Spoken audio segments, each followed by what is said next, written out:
গেল 15 বছর একের পর এক অনিয়মে ভঙ্গুর ব্যাংক ও আর্থিক খাত। বিশ্লেষকরা বলছেন সব অনিয়মই হয়েছে কেন্দ্রীয় ব্যাংকের মধ্যস্থতায়, যাতে আরও দুর্বল হয়েছে এই খাত। বাংলাদেশ ব্যাংকের গভর্নর জানিয়েছেন এই খাতে জনগণের আস্থা ফিরিয়ে আনতে প্রয়োজনীয় সংস্কার করা হবে। এ বিষয়ে আলোচনা করতে এবার রাজধানীর গুলশান থেকে আমাদের সাথে যোগ দিচ্ছেন অর্থনীতিবিদ ওয়াজিদ হাসান শাহ। আপনাকে স্বাগত। প্রতিবেদনে আমরা যেমনটি দেখছিলাম, ব্যাংক খাতে দুর্নীতি অনিয়মের যে প্রভাবটি, সেটি কি আমানতকারীদের ভুগতে হবে বলে আপনি মনে করেন?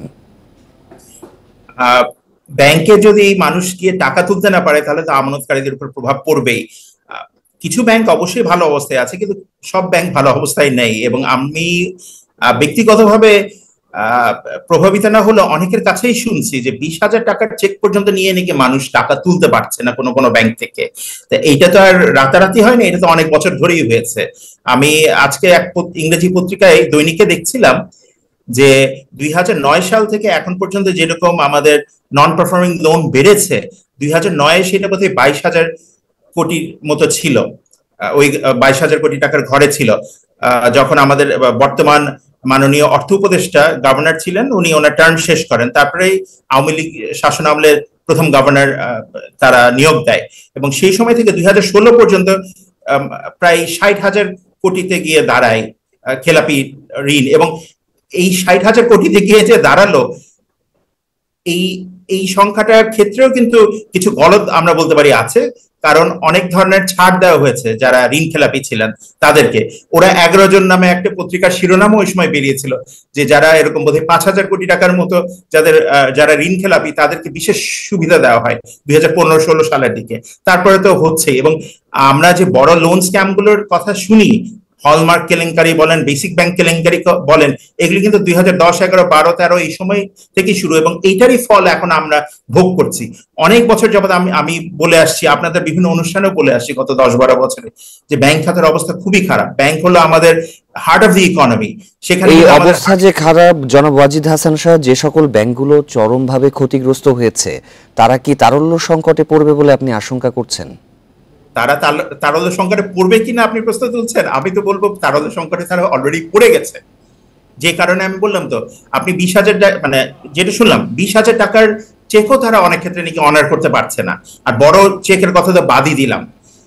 এবং এইটার প্রভাব কিন্তু অর্থনীতির দিকে পড়বে। এলসি খোলা, এগুলি সব বাদ দিলাম। জাস্ট একটা মানুষ তার নিজের ডিপোজিট তুলতে গিয়ে বা আরেকজনকে চেক লিখে সেই টাকা তোলা যাচ্ছে না।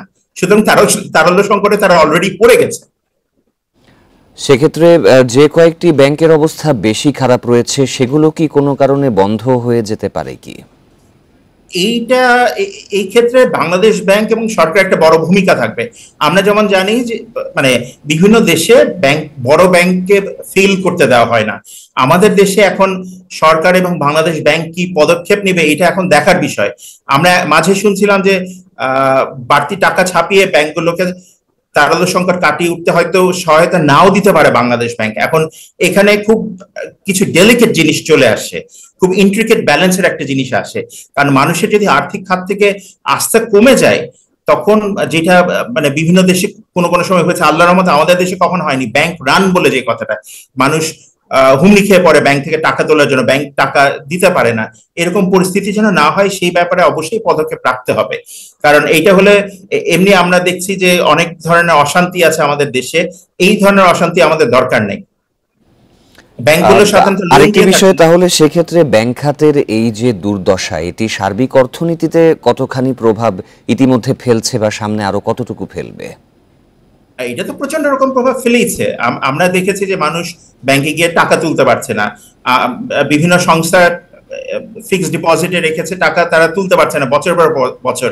দেখা গেছে বিশেষ করে নতুন যে ব্যাংকগুলো, শেষের দিকে যে ব্যাংকগুলো, গত 8-10 বছরে যেসব ব্যাংকগুলোকে অনুমতি দেওয়া হয়েছে, ব্যাংকের নাম হয়তো আমার বলা ঠিক হবে না, কোন কোন ব্যাংকের নাম পরিবর্তনও করা হয়েছে মানুষের আস্থা যদি ফিরে আসে ওই ব্যাংকটার প্রতি, এরকম ক্ষেত্রেও কিন্তু দেখা যাচ্ছে হাজার হাজার কোটি টাকা তারা ডিপোজিট নিয়ে সেই ডিপোজিটে ফেরত দিতে পারছে না। এবং তার মধ্যে সরকারের বিভিন্ন সংস্থাও আছে।